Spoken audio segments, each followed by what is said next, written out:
She smiled while the silk tore. I felt the sound before I understood it, that soft, terrible whisper a dress makes when it is no longer a dress. The morning light at the Carver house was pale and expensive, filtered through linen curtains that matched the pale and expensive woman who stood in the doorway. Linda, my mother-in-law, held a porcelain mug as if the world had arranged itself to be warmed by her hands. My name is Nora Delaney, and the dress was mine. I had chosen it with a quiet, private joy at a sample sale months earlier, a simple column of ivory silk with a hand-stitched train that pooled like water. I had carried it across town on the bus, hugging the garment bag as if it were a heartbeat.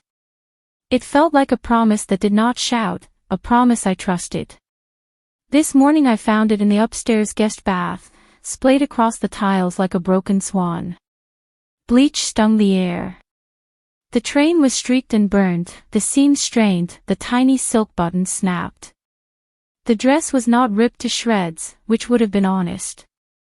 It was ruined carefully, the way you pry a tile from a floor so the pattern is forever disrupted. Accidents happen, Linda said. She looked at the tub as if it had insulted her. The house staff must have splashed something. I told Daniel we needed to replace them after the fundraiser.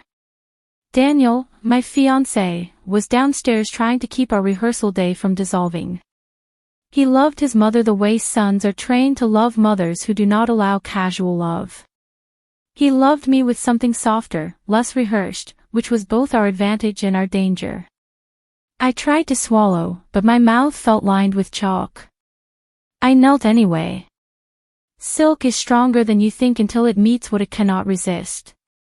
My fingers traced a loop of stitching that had once held. I heard the gardener's shears outside, clipped certainty, the morning of a day that would be photographed and framed.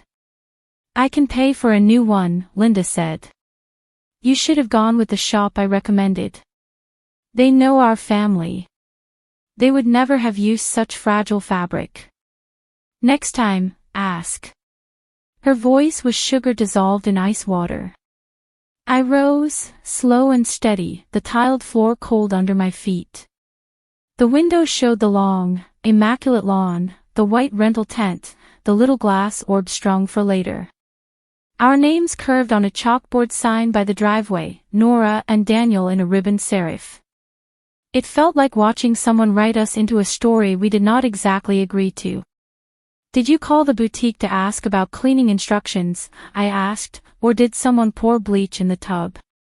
That was the first time her mouth tightened. How would I know what the staff did? It's all right, darling. You are not a fashion person. I will fix this. I looked down again and understood I would not see my dress on my body. The wound lodged itself, small and sharp, under my sternum. It was not the loss of silk, though it stung.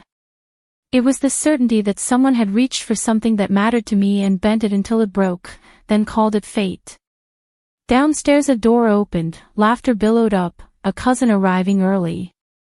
I covered the ruined fabric with the towel hanging from the rack and breathed through my nose until the scent of bleach thinned. When I lifted my head, Linda was still there, immaculate, her pearls like smooth little moons. Accidents happen, she repeated. Let's be practical. That was the moment something steadied inside me, quiet as a hand finding the table edge in the dark. Accidents happen, yes, and so do decisions. I touched the towel that hid the dress, and a small, clear thought ignited like pilot light. The day adjusted to the new reality with the ruthless grace of a machine. Photographers rescheduled shots. The florist murmured, recalculated, and tied more ribbons. The planner's assistant whispered in a corner, phone pressed to her ear, while Daniel checked on me, then went to appease an aunt who had flown in early. The air smelled of peonies, lemon furniture polish, and something burnt. I showered and sat on the window bench in the bedroom that had once belonged to Daniel's sister. Her ballet trophies still glittered on a high shelf, a careful shrine. I wore a robe the color of unripe pears. My skin looked too bright, like paper held too close to a lamp. Texts rolled in. A cousin asked if the rumor was true. My mother, already en route from upstate, sent 3 heart emojis, then a voice note I could not bear to open. My best friend from college, Priya, sent a precise question, and then another, and then simply, "Call me when you can." The little phone icon glowed with patience. Daniel came in and closed the door with that gentle care people use when they think the air might break. He sat beside me. "We can postpone," he said. "I want you to be happy." "I am all right," I said. I felt like a lake under ice. He believed me because I was calm. He believed his mother because she was sure. We were both, in our own ways, trained. "Nora," he said quietly, "she wouldn't hurt your dress. She can be difficult, but she wouldn't. It was the staff or someone made a mistake with the chemicals." Behind the closet door, the ruined silk waited like an answer no one intended to read. I thought of Linda's precise hands, how she cut limes in perfect wedges, how she aligned the salt grinder and pepper mill so their tops were flush. I thought of the way she said next time, ask. "It's one dress," she told me later, when she appeared with a tea tray, the pitcher sweating, the lemon slices floating like neat little boats. "Your marriage is the point. A dress is a dress. You'll wear something else and still be married. A dress is a dress, yes. A boundary is a boundary. A story is a story until someone edits it in the night." "Thank you for the tea," I said. Her gaze landed on my phone. "I told the boutique you were unhappy with the workmanship. They should have given a sturdier fabric at that price point. Did you keep your receipt?" Her words collected in me like iron filings. "I kept everything," I said. She smiled as if I had confirmed her competence. She arranged the lemon slices with a spoon. I heard the house flex around us, doors opening and closing, voices moving on the staircase. For the rest of the afternoon she was kindness, performed with the precision of a string quartet. She dispatched tasks, smoothed misunderstandings, directed the florist to add more greenery around the altar. To anyone watching, she was a woman saving the day. I texted Priya and told her not to come to the house. I told the planner that I would get dressed here in the evening and meet them at the rehearsal dinner at the old hotel downtown. I asked the makeup artist to bring spare lashes. I asked the universe for mercy. When the house emptied for a moment, I went to the guest bath and opened the vanity drawer. It held 3 spare razors, 2 bottles of eye makeup remover, and a box of latex gloves. The gloves had a powdery mist inside that smelled faintly of plastic. Someone in this house had handled harsh things carefully. I put the gloves back and closed the drawer. Outside, a crow landed on the lawn and stared at me through the glass, its head tipped as if considering an alternative script. I raised my hand and it lifted away, a black flick. In the silence the first vow rose, not loud, not hot. I would not let this become my shape. I would not shrink to fit her frame. By late afternoon the sun slid gold along the stair banister. I pinned my hair up and watched my face settle into something recognizably mine. In the mirror I saw my shoulders square. The robe felt less like a costume. When I finally picked up the phone and called Priya, I sounded like myself again. "All right," she said. "Tell me everything, then tell me what you need." Priya is a lawyer who never raises her voice. We met in freshman seminar over a battered paperback of Wolf and a shared refusal to sit in the middle row. She listened while I told her about the bath, the bleach, the gloves, the careful ruin. When I finished, she exhaled once, measured. "Proof," she said. "We need a proof object. Something external, time-stamped, that doesn't rely on he said she said." "Do they have cameras?" I thought of the house, aged into elegant bones but updated with quiet technology. "There's a small camera in the upstairs hallway, near the linen closet.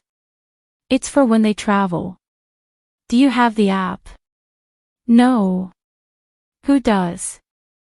Daniel, I said, feeling my stomach tilt. Ask him for it, she said. Tell him you want to look at the footage because you feel crazy. That's true, and you are allowed to want not to feel crazy on your wedding weekend. I found Daniel on the back terrace, conferring with the planner, his tie loosened, his hair pushed back by habit. I asked for the app. He hesitated, then handed me his phone, still logged in. Trust is a door we open until the hinges forget they could squeak. I walked to the upstairs hallway, set the phone on the window ledge, and scrolled. The motion-flagged clips arranged themselves like beads. Midnight, a cat, tail like a comma. 2 a.m., a housekeeper carrying folded towels. 4:40, the camera blinked to life as someone in a pale robe moved from the linen closet toward the guest bath. The figure's hair was twisted in a clip, a thin bracelet caught the dim light.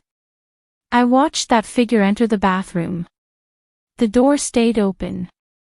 I watched her leave, then return with a white plastic jug. She set it on the floor and bent. The clip ended, and the next began, and the robe moved again, hands steady, no hesitation.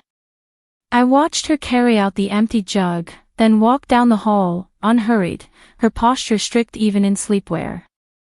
The phone recorded the time, the date, the posture of a woman who believed no one would watch later. I leaned against the wall and felt nothing for a long moment, like touching a live wire and waiting for the shock. When it came, it was not rage. It was a clean, cold line drawn across a map. I sent the clips to my email and to Priya. She texted, "Good. Save them in 2 places." Then she called a friend from college who now managed a small designer boutique downtown. 2 hours later, a reply chimed. The boutique manager, Hannah, remembered me from months ago, the day I tried on the silk column. She had admired my refusal to be talked into tulle. She wrote that the designer had a sample gown in town for a magazine shoot, a back archive piece from a couture line that would never be sold. It would be leaving for Paris tomorrow afternoon. If I wanted it for one night, she would make it happen. I stared at the message. A photograph arrived, grainy and luminous, a dress like blown glass. Hand-pleated, bias-cut, the kind of labor that takes months in eyesight. It was the opposite of loud. It was pure craft. I can't afford that, I told Priya. You do not have to afford it, she said. You have to carry it with respect. Hannah wants to lend it because she is angry on your behalf and because, if we are honest, she would like 3 photos and the right kind of whisper to travel through the room tonight. I don't want to make a scene, I said. You won't, she said. You will walk in, look like yourself, and let the truth live where it belongs. We picked up the dress at 6, the city bluing toward evening. In the boutique, Hannah greeted me the way you greet someone who has been through a small fire and does not smell of smoke. She refused payment, adjusted the straps with quick, devout fingers, and slid a garment bag over the bodice like a blessing. At the counter I signed a simple loan agreement. As I reached for the pen, my phone vibrated again. A new email sat in my inbox, automated and tidy. It was from the Carver's insurance portal, addressed to Linda, but copied to a household account that still included Daniel. Claim submitted, the subject line read. I clicked. There it was, the form filled in at 5:12 a.m., property damaged, bridal gown, cause, chemical spill, estimated value, $7,800. Proof does not shout. It sits in your hand and waits for you to decide who you are when you hold it. The rehearsal dinner gathered in a ballroom that smelled faintly of candle wax and polished wood. The hotel had a mural of ships along the far wall, the sails forever full, the water forever obedient. Daniel's relatives arranged themselves by habit, little constellations of status. My family clustered near the bar, uncertain but proud, country shoulders in city light. Hannah's dress was weightless and stern. It swayed without asking permission, the fabric learning my step in real time. When I walked in, conversation dampened, not because I had arrived, but because something quiet and exact had entered the room, and everyone had to decide what to do with it. Linda stood near the dais, speaking with the Charitable Foundation chair, a man who always spoke as if the room had earned the right to hear him. She turned as a cousin drew breath and announced that I looked beautiful, a little too brightly. Her eyes moved over the gown, assessed the workmanship, landed on the hand-finished hem. The corner of her mouth quivered, then smoothed. "Lovely," she said. "I'm so relieved we found a solution." I said, gently. Her pearls were the same as this morning. The bracelet on her wrist was the same thin cuff I had seen catch the hallway light. I kept my hands at my sides because it mattered that I did not gesture too much. Daniel came to me, kissed my cheek, and let the moment spill over him like rain. He had not seen the footage yet. I wanted him to eat his dinner without nausea. I wanted the truth to land only as hard as it had to. The toasts began, tidy and brief. A cousin told a story about Daniel at age 8, building a fortress of encyclopedias. My mother spoke like a church bell, clear and warm, and sat quickly, hands folded. When the hotel manager leaned in to ask if I needed anything, I asked for a quiet room for 10 minutes, and he nodded like a man who has seen many weddings and understands that mercy is sometimes a logistics problem. I invited Linda and Daniel upstairs to the small library. The door closed with a human sound. Books held their breath. I set my phone on the table and pressed play. The hallway glowed, the white jug lifted, the robe moved. The bracelet caught the light, all over again. The footage ended, and the room was still. Daniel's face went pale, then steady, as if he had stepped onto a moving walkway and found his balance. He looked at his mother. "Why?" he asked, not loudly, not with heat.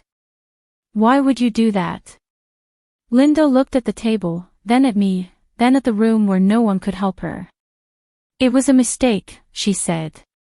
"I was cleaning and something splashed." I panicked. I opened the insurance email and turned the screen so the numbers faced her. At 5:12 a.m., I said, "You submitted a claim. You estimated the value. You described the cause. You did not call me, or Daniel." Her eyes sharpened, flared, then dimmed, a candle remembering there is not enough air. "I wanted to protect you from disappointment," she said. "Your dress was cheap. It would have embarrassed you. The boutique you chose was wrong for our family. I was trying to fix it before the day was ruined." "Our day," Daniel said, and his voice was so calm it ached. "Not your day. Ours. I have handled every detail," she said. "I have saved this from chaos. You cannot imagine how many things could have gone wrong that I prevented." "I can imagine one," I said. "And I can count." No one shouted. No one cried. I watched Daniel do the math inside himself, the kind you do without pencil, the kind that rearranges the rest of your life. He reached for my hand, and I let him. He turned to his mother. "You are welcome to stay for dinner," he said, as a guest. "Tomorrow, you will take a seat assigned to you. You will not direct the ceremony. You will not manage Nora. If you cannot agree, you should go home." She took in a breath as if about to dive, then looked at the footage again, as if it might blink and free her. It did not. She stood, adjusted her bracelet, and nodded once, the smallest bow a queen can give when she realizes there are other countries. "Very well," she said. "I will be a guest." Downstairs the band began a standard with the exact number of measures everyone expected. When we returned to the ballroom, no one knew anything, which felt like a kindness. Linda shook hands, smiled, sat in the third row back when dinner resumed. I raised my glass only once, briefly. "To the kind of luck you make on purpose," I said, and let the room hear my voice. The scene did not flare, it settled. Justice, I learned, is sometimes the moment when you choose your chair and sit. Morning came like a promise no one could tamper with. The city was washed, the hotel windows breathing faintly as the sun lifted itself above the river. I woke before my alarm, the room a pale bowl, the dress hanging near the window like a thought I could finally have without flinching. I made tea, tied a robe, and pressed my palm to the cool glass. Down on the sidewalk, a florist's assistant wheeled buckets of white dahlias to a van, shoulders squared against the morning. Work is a kind of mercy when your hands want to know what to do. I returned Hannah's gown right after breakfast. She opened the boutique with her hair still damp from a quick shower, and we stood for a moment with the garment bag on the counter between us, neither of us rushing. She unzipped it and checked seams and hem, her fingers respectful, then smiled, satisfied. "You carried it well," she said. "That is the point with these. They are not owned, they are stewarded." "Did it do what you needed?" "It did exactly what I needed," I said. "More importantly, I did." On the way back to the hotel I bought a small packet of silk thread from a notions shop that had lived on its corner longer than either of us had been alive. I slipped it into my clutch like a charm.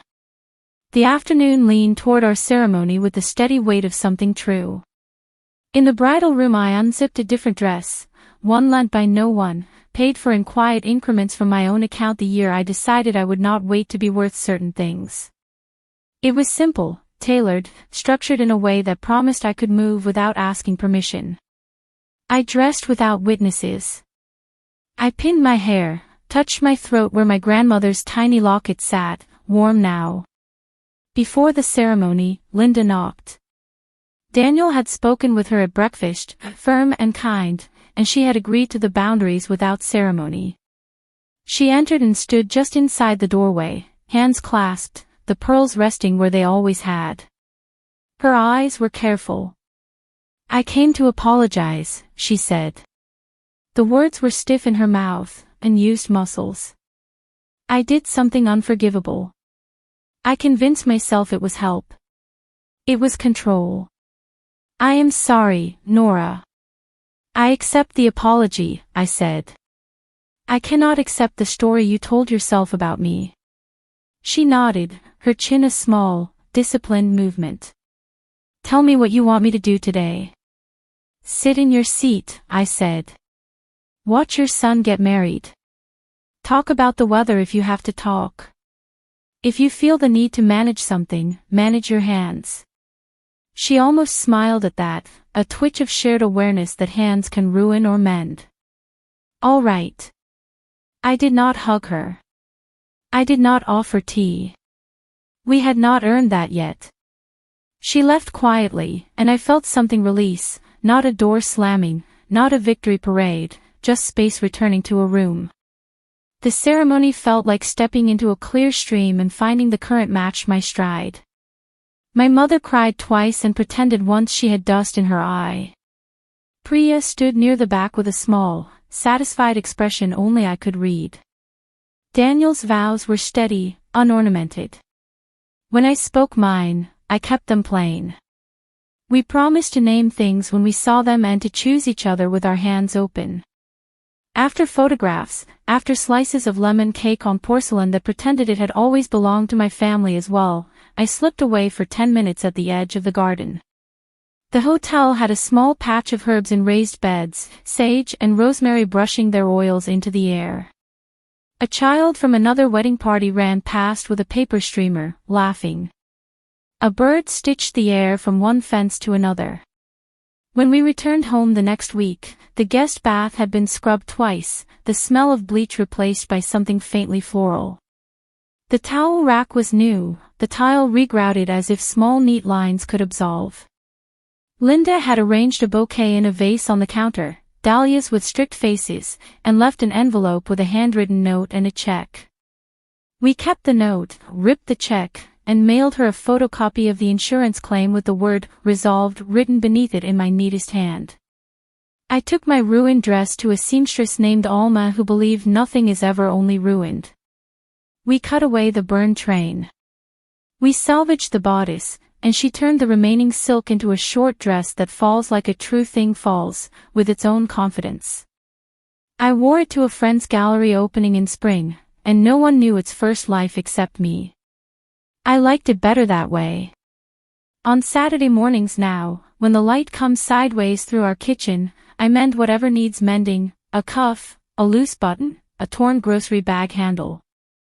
Some weeks I mend nothing and simply thread the needle, the silk sliding between my fingers, a reminder that I can hold a fine line without breaking it. People will tell you revenge is best when it is hot or grand. I learned mine is best when it is precise, when it names what happened, restores the cost to the right ledger, and leaves you free to plant rosemary. If this story touched you, share your thoughts below. And subscribe for more stories of quiet revenge.